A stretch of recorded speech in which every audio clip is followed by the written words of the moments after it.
ನಾನ್ ನಿಮ್ ಸವಿತಾ. ಎಲ್ರು ಹೇಗಿದ್ದೀರಾ? ಎಲ್ಲ ಹಬ್ಬದ ಕೆಲಸ ಎಲ್ಲ ಆಯ್ತಾ? ನಾನಿವಾಗ ಬರೀ ಖಾರದ ಅಡುಗೆಗಳನ್ನೇ ತೋರಿಸ್ತೀನಿ ನಿಮ್ಗೆ ಹಬ್ಬದ ಪ್ರಯುಕ್ತವಾಗಿ. ಹಬ್ಬ ಅಂದ್ರೆ ಒಂದ್ ಸ್ವೀಟ್ ಇರ್ಬೇಕಲ್ಲ, ಹಾಗೆ ನಾನು ಕೂಡ ಒಂದ್ ಸ್ವೀಟ್ ಅಡುಗೆ ಮಾಡ್ತಾ ಇದ್ದೀನಿ. ನಾವು ಪೊಂಗಲ್ ತರ ಮಾಡೋದಿಲ್ಲ, ನಾನು ಅದನ್ನೇ ಬೇರೆ ತರ, ಅಂದ್ರೆ ನಮ್ಮ ಹಳ್ಳಿಗಳಲ್ಲೆಲ್ಲ ನಾವು ಮಾಡೋದು ಜಾಸ್ತಿ ಪೊಂಗಲ್ ಮಾಡೋದಿಲ್ಲ. ನಾವು ಹಾಲ್ ಪಾಯಸ ಅಂತ ಮಾಡ್ತೀವಿ, ಅಕ್ಕಿಯೊಳಗೆ ಮತ್ತು ಕುಸ್ಬೆ ತಗೊಂಡು. ಅದನ್ನ ಹೇಗ್ ಮಾಡೋದು ಅಂತೇಳಿ ನಾನು ನಿಮಗೆ ತೋರಿಸ್ಕೊಡ್ತೀನಿ, ನೋಡೋಣ ಬನ್ನಿ. ಅಕ್ಕಿ ಪಾಯಸ ಅಥವಾ ಹಾಲ್ ಪಾಯಸ ಅಂತಾನು ಕರೀತಾರೆ ಇದನ್ನ. ಇದಕ್ಕೆಲ್ಲ ಏನೇನು ಇಂಗ್ರೀಡಿಯೆಂಟ್ಸ್ ಎಲ್ಲ ತಗೊಂಡಿದ್ದೀನಿ ನಾನು ಅಂತ ಹೇಳಿ ತೋರಿಸ್ಕೊಡ್ತೀನಿ, ಬನ್ನಿ ನೋಡೋಣ. ಏನೇನು ಇಂಗ್ರೀಡಿಯೆಂಟ್ಸ್ ಬೇಕು ಅಂತ ಒಂದೊಂದಾಗಿ ಹೇಳ್ತೀನಿ ನೋಡಿ. ನಾನು ಮೊದಲಿಗೆ ವಿಶೇಷವಾಗಿ ಹೇಳ್ತೀನಿ ಒಂದು ವಿಷಯನ ಅಂತ ಹೇಳಿದ್ರೆ ಏನಪ್ಪಾ ಅಂದ್ರೆ, ನಾನು ಇಲ್ಲಿ ಅಕ್ಕಿ ಪಾಯಸ ಅಥವಾ ಹಾಲ್ ಪಾಯಸಕ್ಕೆ ಇದೇನು ಅಂತ ತಿಳ್ಕೊಂಡಿರಾ ನೀವೆಲ್ಲನ? ಎಲ್ಲರಿಗೂ ಕುತೂಹಲ ಆಗ್ಬೋದು, ಇದೇನಿದು ಈ ತರ ಇದೆ ಇದು ಅಂತ. ಇದು ಅರಿಶಿಣದ ಎಲೆ ಅಂತ ಹೇಳಿದ್ದು. ನಾನು ನನ್ನ ಮಿನಿ ಗಾರ್ಡನ್ ಅಲ್ಲೇ ಒಂದು ಅರಿಶಿಣದ ಗಿಡ ಹಾಕೊಂಡಿದ್ದೀನಿ. ಅದು ಎಲೆ ಬಂದಾಗ ಅದನ್ನ ಕಟ್ ಮಾಡಿ ನಾನು ಡ್ರೈ ಮಾಡಿ ಅದನ್ನ ಒಣಗಿಸ್ಬಿಟ್ಟು ಒಂದು ಕವರ್ಗೆ ಹಾಕಿ ಎತ್ತಿಟ್ಕೊಂಡಿರ್ತೀನಿ. ಹಾಲ್ ಪಾಯಸ ಇಂಥವು ಏನಾದ್ರೂ ಪಾಯಸಗಳೆಲ್ಲ ಮಾಡಿದ್ರೆ ನಾನು ಅದಕ್ಕೆ ಇದನ್ನ ಹಾಕ್ತೀನಿ. ಇದು ತುಂಬಾ ಸುವಾಸನೆ, ತುಂಬಾ ಚೆನ್ನಾಗಿರುತ್ತೆ, ಘಮ ಘಮ ಅಂತೇಳಿ. ಇದನ್ನೆಲ್ಲ ನಮ್ಮಮ್ಮ ನಮ್ಮ ಅಜ್ಜಿಯವರೆಲ್ಲ ಯೂಸ್ ಮಾಡಿ ಹಿಂಗೆಲ್ಲ ಶೇಖರಣೆ ಮಾಡಿ ಇಟ್ಕೊಳ್ತಾ ಇದ್ರು. ನಾನು ಕೂಡ ಹಾಗೇನೆ ಒಂದು 8-10 ಎಲೆಗಳು ಸಿಗುತ್ತೆ ಒಂದು ಗಿಡದಲ್ಲಿ, ಅದನ್ನೆಲ್ಲನೂ ಒಣಗಿಸಿ ನೀಟಾಗಿ ಕವರ್ಗೆ ಹಾಕಿ ಎತ್ತಿಟ್ಕೊಂತೀನಿ. ಅದನ್ನ ಮಾಡ್ಬೇಕಾದ್ರೆ ಸ್ವಲ್ಪ ನೀರಲ್ಲಿ ನೆನೆ ಹಾಕಿ ತೊಳೆದು ಇಟ್ಕೊಂಡ್ರೆ ಇದನ್ನ ಏನು ಇದ್ರ ಸುಗಂಧವನ್ನ ಇದು ಬಿಟ್ಕೊಳ್ಳುತ್ತೆ. ಹಾಗೇನೆ ನಾವು ಬೇಯಿಸ್ಬೇಕಾದ್ರೆ ಅಕ್ಕಿ ಒಳಗೆ ಹಾಕಿ ಪಾಯಸ ಮಾಡಿದ್ರೆ ತುಂಬಾ ಪರಿಮಳ, ತುಂಬಾ ಚೆನ್ನಾಗಿರುತ್ತೆ, ಟೇಸ್ಟ್ ಕೂಡ ತುಂಬಾ ಚೆನ್ನಾಗಿರುತ್ತೆ ಅಂತ ಈ ಅರಿಶಿಣದ ಎಲೆನ ಬಹುಮುಖ್ಯವಾಗಿ ನಾನು ಯೂಸ್ ಮಾಡ್ತಾ ಇದ್ದೀನಿ ಹಾಲ್ ಪಾಯಸಕ್ಕೆ. ಮತ್ತೆ ನಾನು ಅಕ್ಕಿಯನ್ನ ಒಂದು ಅರ್ಧ ಗಂಟೆಗೂ ಮುಂಚೆನೆ ಒಂದು ಲೋಟ ಅಕ್ಕಿನ ತಗೊಂಡು ತೊಳೆದು ನೆನೆ ಇಟ್ಕೊಂಡಿದ್ದೀನಿ.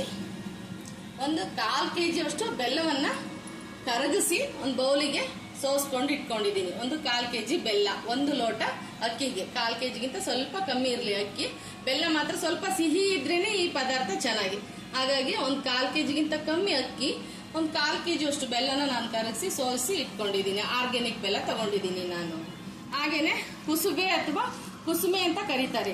ಈ ಕುಸುಮೆನೂ ಕೂಡ ನಾನು ಈ 1 ಗಂಟೆ ಮುಂಚೆನೆ ತೊಳೆದು ನೆನೆ ಹಾಕೊಂಡು ಎತ್ತಿಟ್ಕೊಂಡಿದ್ದೀನಿ. ಇದನ್ನ ನಾನು ರುಬ್ಬಿ ಹಾಲು ತಗೋಬೇಕು. ಇದು ಹಾಲು ತಗೊಂಡು ಇದಕ್ಕೆ ಹಾಕ್ಬೇಕು. ಇದು ಕುಸುಮೆ ಅಂತೇಳಿ. ಕುಸುಮೆನ ಒಂದು 100 ಗ್ರಾಮ್ ಅಷ್ಟು ತಗೊಂಡಿದ್ದೀನಿ. ಹಾಗೇನೆ 3 ml ಹಾಲು ಕೂಡ ತಗೊಂಡಿದ್ದೀನಿ. ಮತ್ತೆ ಒಂದು ಅರ್ಧ ಬಟ್ಲು ಕೊಬ್ಬರಿಯನ್ನ ತುರ್ಕೊಂಡು ಇಟ್ಕೊಂಡಿದ್ದೀನಿ. ರುಚಿಗೆ ಏಲಕ್ಕಿ ಪೌಡ್ರನ್ನು ತಗೊಂಡಿದ್ದೀನಿ. ಮೇಲೆ ನಾವು ಗಾರ್ನಿಶ್ ಮಾಡೋದಕ್ಕೆ ದ್ರಾಕ್ಷಿ ಮತ್ತು ಗೋಡಂಬಿಯನ್ನು ತಗೊಂಡಿದ್ದೀನಿ. ರುಚಿಗೆ ತುಪ್ಪವನ್ನು ನಾನು ಬಳಸ್ತಾ ಇದ್ದೀನಿ. ತುಪ್ಪ ಎಷ್ಟು ಹಾಕೋಬೇಕು ಅಂದ್ರೆ ನಿಮ್ಮ ಇದಕ್ಕೆ ಬಿಟ್ಟಿದ್ದು, ಆಲೋಚನೆಗೆ ಬಿಟ್ಟಿದ್ದು. ಜಾಸ್ತಿ ಹಾಕಿದ್ರೆ ತುಂಬಾ ರಿಚ್ ಆಗುತ್ತೆ, ಮೀಡಿಯಂ ಬೇಕು ಅಂದ್ರೆ 1 ಸ್ಪೂನ್ ಹಾಕೋಬಹುದು ನೀವು.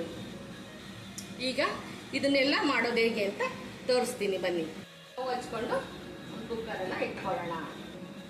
ಮೊದಲು ನಾವು ಗಾರ್ನಿಶಿಗೆ ದ್ರಾಕ್ಷಿ ಗೋಡಂಬಿನ ಸ್ವಲ್ಪ ಫ್ರೈ ಮಾಡಿ ಪಕ್ಕದಲ್ಲಿ ಇಟ್ಕೊಳ್ಳೋಣ. 1 ಸ್ಪೂನು ತುಪ್ಪ ಯೂಸ್ ಮಾಡ್ತಾ ಇದ್ದೀನಿ ನಾನು. ಜೊತೆಗೆ ಇದರಲ್ಲೇನೆ ನಾನು ಪಾಯಸ ಮಾಡೋದ್ರಿಂದ ತುಪ್ಪ ಇದರಲ್ಲೇ ಇರುತ್ತೆ.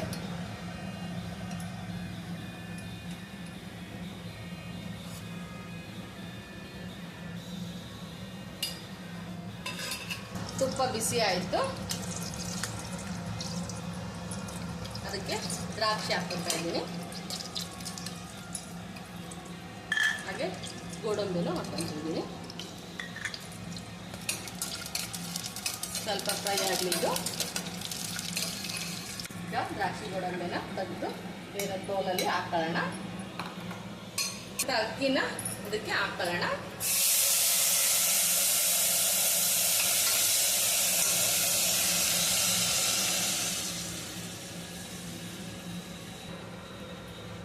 ಗ್ಲಾಸಲ್ಲಿ ನಾನು 3/4 ಲೋಟ ಅಕ್ಕಿ ತಗೊಂಡಿದ್ದೀನಿ. ಒಂದು 3 ಗ್ಲಾಸ್ ಇದಕ್ಕೆ ನೀರು ಹಾಕಿ 1 ಕೂಗಿಸ್ಕೋಬೇಕು. ಅಷ್ಟರೊಳಗೆ ನಾವು ಕುಸುಬೆಯಿಂದ ಹಾಲು ತಗೋಬೇಕು. ಹಾಲು ಹೇಗೆ ತೆಗಿಯೋದು ಅಂತ ಕೂಡ ತೋರಿಸ್ಕೊಡ್ತೀನಿ.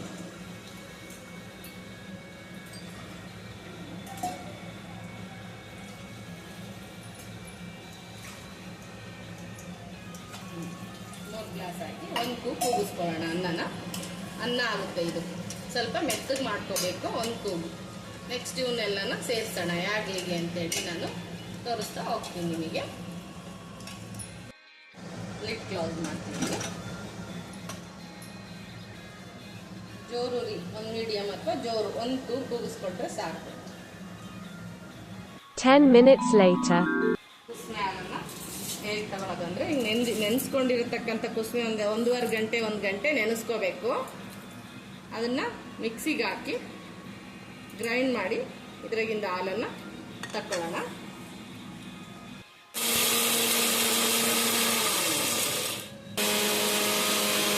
ಜರಡಿ ಒಳಗೆ ಸೋಸ್ಕೊಳ್ಳೋಣ.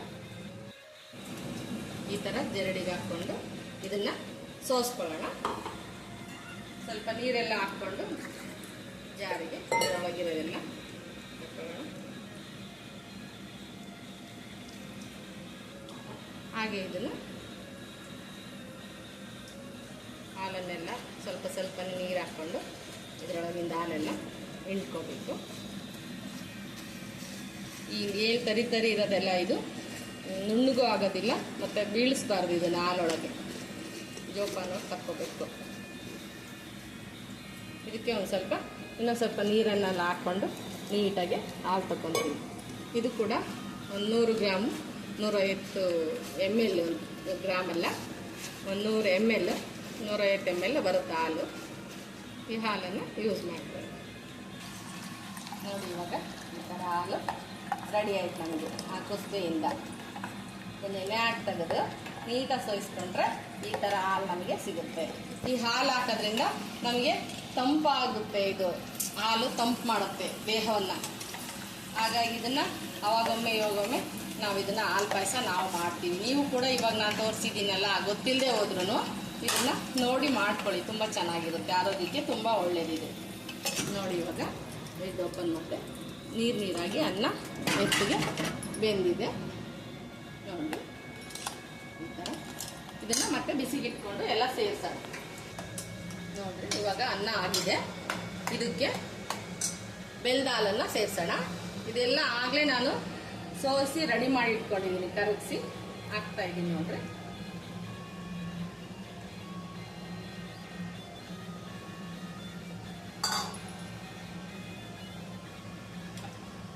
ಈ ಥರ ಆಗುತ್ತೆ.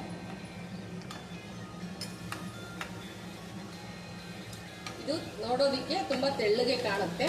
ಇದು ಮಾಡಿ ಸ್ವಲ್ಪ ಹೊತ್ತು ಬಿಟ್ಟು ತಣ್ಣಗಾದ್ಮೇಲೆ ತಿಂದರೆ ಅದು ನೀಟಾಗಿ ಅದು ಎಳ್ಕೊಳ್ಳುತ್ತೆ ಅಂತಾರೆ, ಅಥವಾ ಸೇದ್ಕೊಳ್ಳುತ್ತೆ ಅಂತ ಹೇಳ್ತಾರೆ. ಇದು ಗಟ್ಟಿ ಆಗುತ್ತೆ, ಆರ್ತಾ ಇದು ಗಟ್ಟಿ ಆಗ್ತಾ ಬರುತ್ತೆ. ಪಾಯಸ ಮಾಡುವಾಗ ತೆಳ್ಳಗೆ ಮಾಡಿ ಇಡಬೇಕು. ಇವಾಗ ನೋಡಿ ಇದಕ್ಕೆ ಕುಸ್ಮೆ ಹಾಲನ್ನು ಸೇರಿಸ್ಕೊತಾ ಇದ್ದೀನಿ. 1/4 kg ಬೆಲ್ಲಕ್ಕೆ ಇಷ್ಟು ಮಾಡ್ತಾ ಇದ್ದೀನಿ, ನೋಡ್ಕೊಳ್ಳಿ. ನೀವೂ ಮಾಡಿಕೊಡಿ, ತುಂಬ ಟೇಸ್ಟಿಯಾಗಿರುತ್ತೆ. ಇದು ಒಂಥರ ಮಕ್ಕಳಿಗೆ, ದೊಡ್ಡವರು ಕೂಡ ಇದಕ್ಕೆ ಕೋಸಂಬರಿ, ಪಲ್ಯ, ಅನ್ನ, ತರಕಾರಿ, ಬೇಳೆ ಸಾರು ಮಾಡ್ಕೊಂಡು ತಿಂತಾ ಇದ್ರೆ ಆಹಾ, ಒಂದು ಚಮಚ ತುಪ್ಪ ಹಾಕ್ಕೊಂಡು ತುಂಬ ಚೆನ್ನಾಗಿರುತ್ತೆ. ರುಚಿಯಾಗಿ ನಮ್ಮ ಹಳೆಯ ಪದ್ಧತಿ ಅಡುಗೆಗಳು ತುಂಬ ಚೆನ್ನಾಗಿರ್ತವೆ. ಆರೋಗ್ಯ ಕೂಡ ತುಂಬ ಒಳ್ಳೆಯದು. ಇದೆಲ್ಲ ದೇಹನ ತಂಪು ಮಾಡ್ತವೆ ಅಂತೇಳಿ ಮಾಡತಕ್ಕಂಥ ಅಡುಗೆಗಳು ಇವೆಲ್ಲನ. ಸ್ವಲ್ಪ ಕುದಿ ಬರಲಿ ಒಂದ್ಸರ್ತಿ. ಕುದಿ ಬಂದಮೇಲೆ ನಾವು ಕೊಬ್ಬರಿ ಮತ್ತು ದ್ರಾಕ್ಷಿ, ಗೋಡಂಬಿ, ಏಲಕ್ಕಿ, ಲವಂಗ ಪುಡಿ ಎಲ್ಲ ಹಾಕೋಣ. ಹಾಕಿ ಆಮೇಲೆ ನಾನು ಹಾಲನ್ನು ಯಾವಾಗ ಹಾಕ್ಬೇಕು ಅಂತ ಹೇಳ್ತೀನಿ. ಹಾಲನ್ನು ಇವಾಗಲೇ ಹಾಕ್ಬಿಟ್ರೆ ಬೆಲ್ಲ ಇರೋದ್ರಿಂದ ಒಡೆದು ಬಿಡುತ್ತೆ, ಅದು ಟೇಸ್ಟು ಹೊರಟೋಗುತ್ತೆ. ಹಾಗಾಗಿ ಎಲ್ಲ ಆಗಿ ಇಳಿಸ್ಬೇಕಾದ್ರೆ ನಾವು ಅದನ್ನು ಸೇರಿಸೋಣಂತೆ. ಇವಾಗ ಇದಕ್ಕೆ ಕಾಯಿ ತುರಿ ಹಾಕೋಣ.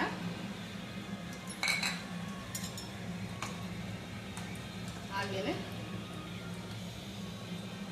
ಕೊಬ್ಬರಿ ತುರಿ ಹಾಕಿದ್ಮೇಲೆ ಏಲಕ್ಕಿ, ಲವಂಗ ಪುಡಿ ಹಾಕೋಣ. ಅವಾಗಲೇ ನಾವು ಫ್ರೈ ಮಾಡಿ ಇಟ್ಕೊಂಡಿದ್ವಲ್ಲ ದ್ರಾಕ್ಷಿ, ಗೋಡಂಬಿ ಏನೆಲ್ಲ ಸೇರಿಸೋಣ. ಅದಕ್ಕೆ ತುಪ್ಪ ಇದೆ ಜೊತೆಗೆ.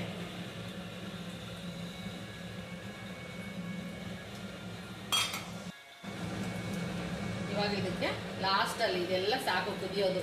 ಇಷ್ಟೇ ತೆಳ್ಳಗಿರಲಿ. ತೆಳ್ಳಗಿದ್ರೆ ನಾವು ಊಟ 1-1.5-2 ಗಂಟೆ ಬಿಟ್ಟು ಇದನ್ನು ಊಟ ಮಾಡಿದರೆ ಇದು ತುಂಬ ಗಟ್ಟಿಯಾಗುತ್ತೆ. ಇದು ಗಟ್ಟಿ ಆದರೆ ಊಟ ಮಾಡೋಕೆ ಚೆನ್ನಾಗಿರುತ್ತೆ. ಇದು ಲಾಸ್ಟ್ ಆಗಿದೆ. ಇವಾಗ ಇದಕ್ಕೆ ಇನ್ನೊಂದು 2 ಐಟಮ್ ಇದೆ, ಸೇರಿಸ್ತೀನಿ. ಯಾವ್ಯಾವುದಪ್ಪ ಅಂತ ಹೇಳಿದರೆ, ಒಂದು ಇದನ್ನು ಸ್ಟವ್ ಆಫ್ ಮಾಡ್ಕೋಬೇಕು.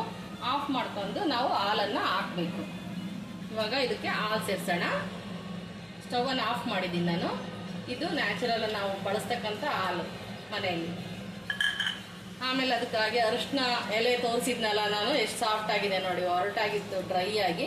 ನಾನು ನೀರಲ್ಲಿ ಹಾಕಿ ಇದನ್ನು ನೆನೆಸಿ ತೊಳೆದು ಮತ್ತು ಇದಕ್ಕೆ ಸೇರಿಸ್ತಾ ಇದ್ದೀನಿ ಒಳಗೆ. ಒಂದ್ಸರಿ ಸ್ಪೂನಲ್ಲಿ ಹಿಂಗೆಲ್ಲ ಸ್ಪ್ರೆಡ್ ಮಾಡಿ ಬಿಡೋಣ. ಲಿಡ್ಡನ್ನು ಕ್ಲೋಸ್ ಮಾಡಿದರೆ ನಾವು ಊಟ ಮಾಡಬೇಕಾದ್ರೆ ಇದನ್ನು ಓಪನ್ ಮಾಡ್ಕೊಂಡ್ರೆ ಇದು ಪರಿಮಳ ಎಲ್ಲನೂ ಇದರೊಳಗೆ ಬಿಟ್ಟಿರುತ್ತೆ. ಊಟ ಮಾಡೋದಕ್ಕೆ ತುಂಬ ಚೆನ್ನಾಗಿರುತ್ತೆ. ಆಮೇಲೆ ಇದು ಗಟ್ಟಿ ಕೂಡ ಆಗುತ್ತೆ, ಈ ನೀರಿನಂಶ ಎಲ್ಲ ಹೋಗುತ್ತೆ. ಕ್ಲೋಸ್ ಮಾಡ್ತೀವಿ. ಕ್ಲೋಸ್ ಮಾಡಿ ಊಟ ಮಾಡಬೇಕಾದ್ರೆ ನಾವು ಇದನ್ನು ಓಪನ್ ಮಾಡ್ಕೊಳ್ಳೋಣ. ಈಗ ನಾನು ಮಾಡಿರ್ತಕ್ಕಂಥ ಹಾಲು ಪಾಯಸ ರೆಡಿ ಆಗುತ್ತೆ. ಇನ್ನೊಂದಿಗೆ ತುಂಬ ಚೆನ್ನಾಗಿರುತ್ತೆ. ವೆಯ್ಟ್ ಮಾಡಿ, ಆಮೇಲೆ ತೋರಿಸ್ತೀನಿ ಆರಿದ ನಂತರ. ನೋಡಿ, ಇವಾಗ ನಾನು ಅವಾಗಲೇ ಮಾಡಿದ ಪಾಯಸ ಆರಿದ ನಂತರ ಯಾವ ಥರ ಆಗುತ್ತೆ ಅಂತೇಳಿ. ಎಷ್ಟು ತೆಳುವಾಗಿ ಮಾಡಿದ್ದೆ ನಾನು ಹಾಲು ಪಾಯಸವನ್ನು. ಇವಾಗ ಎಷ್ಟು ಗಟ್ಟಿಯಾಗಿ ಬಂದಿದೆ ನೋಡಿ. ಹಾಗೆ ನಿಮಗೆ ಟೇಸ್ಟ್ ಮಾಡಿ ಹೇಳ್ತೀನಿ.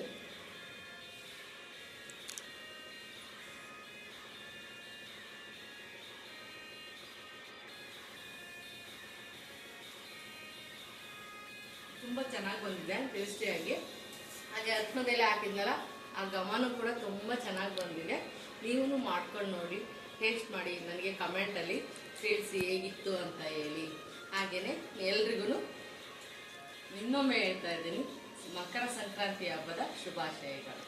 ಬಾಯ್, ಮತ್ತೆ ಸಿಗೋಣ.